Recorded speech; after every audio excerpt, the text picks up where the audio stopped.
Thank you, President. I thank you for convening this emergency open meeting. I also thank Secretary General Guterres for his statement and ASD Yancha and Director General Grossi for their briefings. Yesterday, the United States conducted strikes on 3 Iranian nuclear facilities in Fordo, Natanz, and Isfahan. China strongly condemns the U.S. attacks on Iran and the bombing of nuclear facilities under the safeguards of the IAEA. The actions of the United States seriously violate the purposes and principles of the UN Charter and international law, as well as Iran's sovereignty, security, and territorial integrity. It has exacerbated tensions in the Middle East and dealt a heavy blow to the international nuclear non-proliferation regime. The international community must uphold justice and make concrete efforts to cool down the situation and restore peace and stability. In this connection, I wish to put forward 4 appeals. First, we call for an immediate ceasefire and ending the hostilities. In the context of the abrupt escalation of tensions in the Middle East, China is deeply concerned about the risk of the situation getting out of control. The parties to the conflict, Israel in particular, should reach an immediate ceasefire to prevent a spiraling escalation and to resolutely avoid the spillover of the war.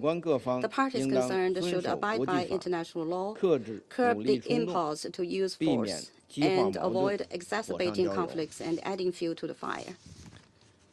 Second, we call for effective protection of civilians. The ultimate victims of all conflicts are the innocent people. China is deeply saddened by the large number of civilian casualties caused by the conflict.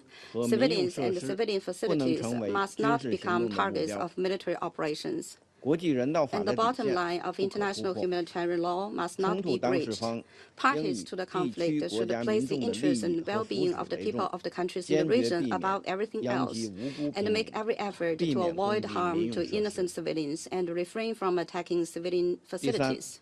Third, we call for commitment to dialogue and negotiation. Peace in the Middle East cannot be achieved by the use of force. Dialogue and negotiation are the fundamental way out. At present, diplomatic means to address the Iranian nuclear issue haven't been exhausted, and there's still hope for a peaceful solution.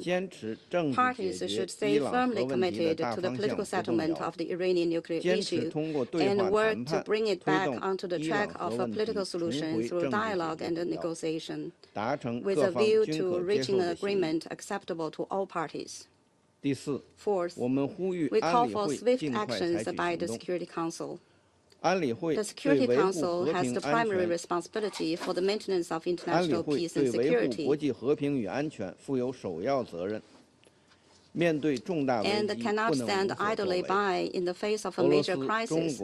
Russia, China, and Pakistan have proposed a draft resolution calling for an immediate and unconditional ceasefire, the protection of civilians, respect for international law, and engaging in dialogue and negotiation. We hope that Council members can demonstrate their strong sense of responsibility by jointly supporting the draft resolution to enable the Security Council to fulfill its responsibilities for the maintenance of international peace and security. China stands ready to work with the international community to foster synergy, uphold justice, and make unremitting efforts to restore peace and stability in the Middle East. Thank you, President. I thank the representative of China for his statement, and I now